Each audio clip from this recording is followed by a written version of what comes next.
Y vamos a hablar, bueno, hay diferentes temas de los cuales vamos a tocar. Vamos a hablar con la Asociación Bancaria de Panamá.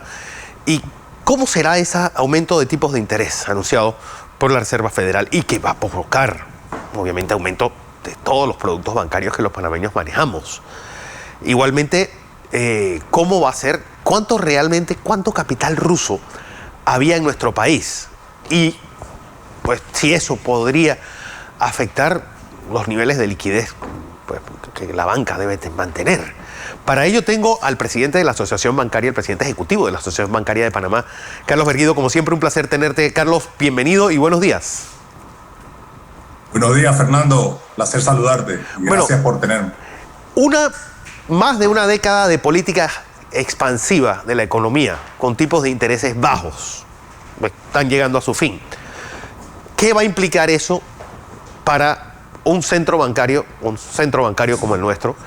Y sobre todo, ¿qué va a implicar eso para el hombre común? El hombre que tiene una tarjeta de crédito, el hombre que tiene una hipoteca, tiene un préstamo comercial, un préstamo de auto.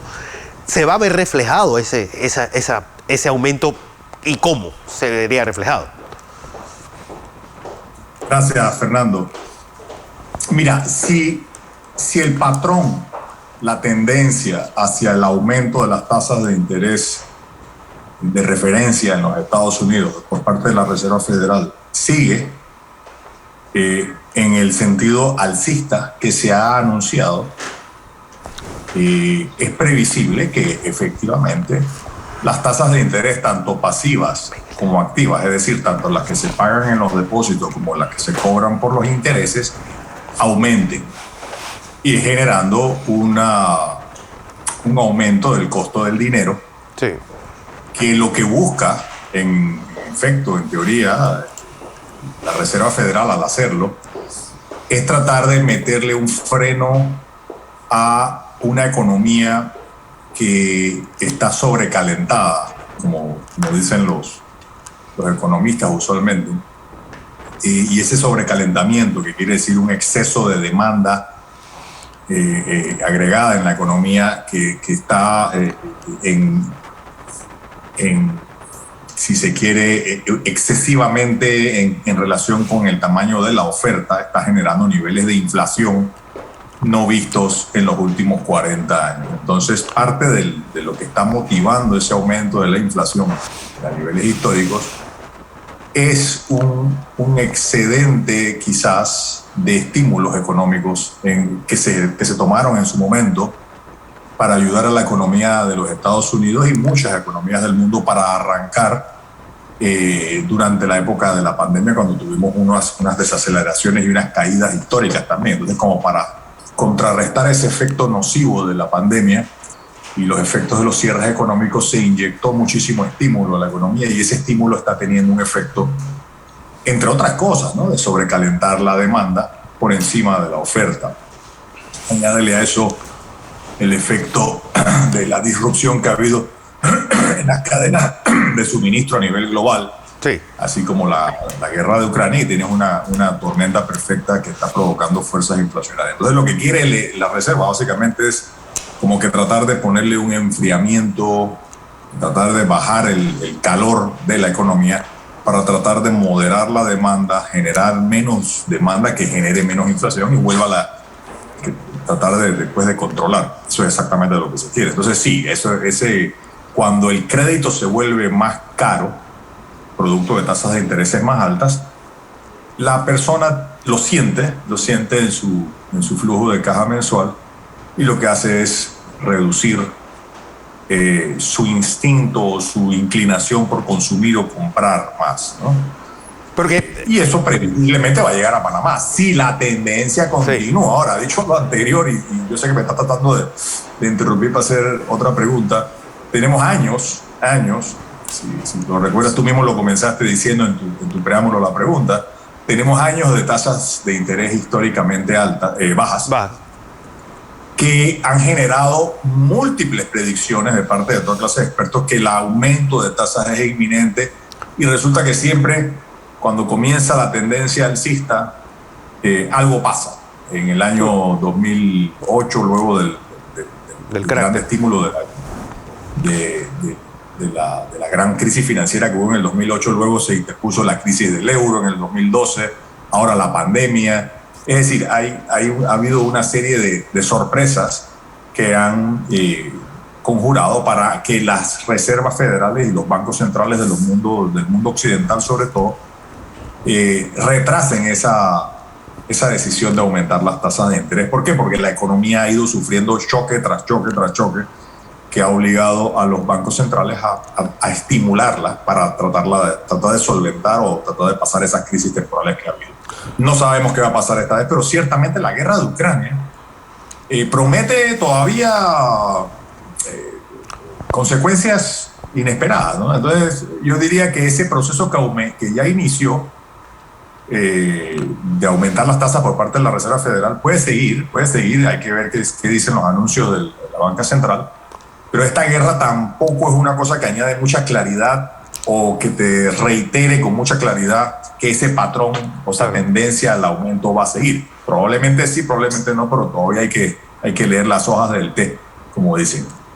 Porque, es decir, esos aumentos de tipos de interés se hacen, uno, para un poco desestimular la demanda o para recoger dinero, porque un tipo de interés más alto hace que las personas digan, bueno, yo lo voy a depositar en el banco, mejor es tener el dinero fuera de circulación. Es decir, ¿cuál es el objetivo de esos aumentos de tasas? Bueno, son las dos cosas. Las dos cosas, lo que acaba de mencionar, es para tratar de ponerle un costo más alto a financiamiento. Es decir, que la gente diga, no, hombre, si está tan caro, mejor no me abstengo de pedir prestado y no comprar lo que quería comprar. Y por otro lado, al aumentar el precio que se paga por depositar el dinero, incentivar a la gente a ahorrar, incentivar a la gente que en vez de gastar tanto, lo ahorren. Ese es, en efecto, la medida o el resultado que se busca, ¿no? Ambas cosas, ambos resultados, disminución del gasto y aumento del ahorro, tienen el efecto de moderar la demanda de todos los consumidores y todos los jugadores económicos. Bajar el nivel de demanda, bajar el nivel de gasto. Porque ahora que se ha estado sancionando a estos magnates rusos, ¿hay dinero ruso en nuestro sistema bancario? Imposible saberlo para alguien como yo. Sí. Yo no soy banquero, yo no soy gerente de banco, yo no tengo acceso a la información específica sobre cuentavientes en el sistema bancario. Lo que sí te puedo decir es de manera general que existe muy poco dinero depositado en Panamá de personas más allá de Panamá o América Latina incluso.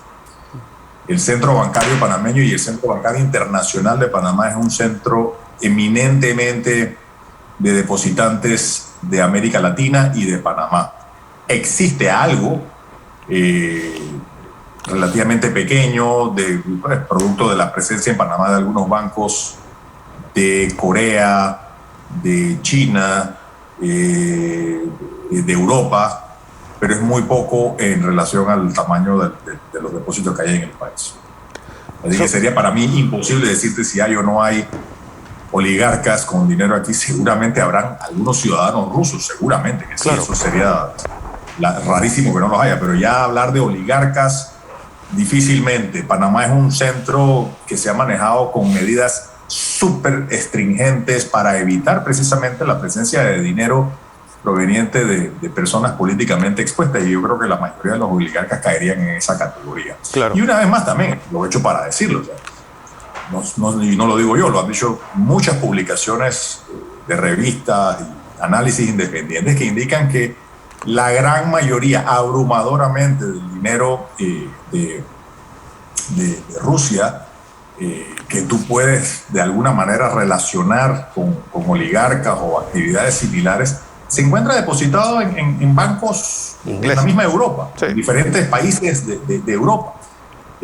Así que yo no creo que Panamá tengamos que preocuparnos demasiado porque haya o no haya dinero ruso.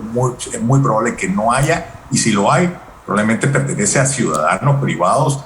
No tienen nada que ver con los grandes nombres de oligarcas que tú has estado viendo en los medios de comunicación.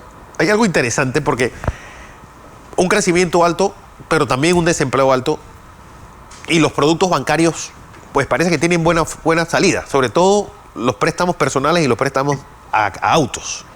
No tanto así el mercado inmobiliario.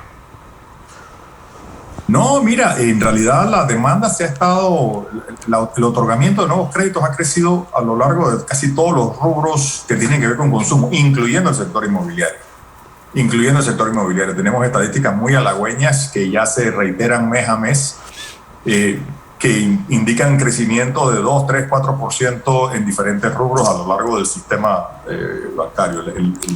El otorgamiento de nuevos créditos está repuntando poco a poco, pero lo está haciendo y abarca prácticamente todos los segmentos, incluyendo segmentos comerciales, incluyendo segmentos industriales.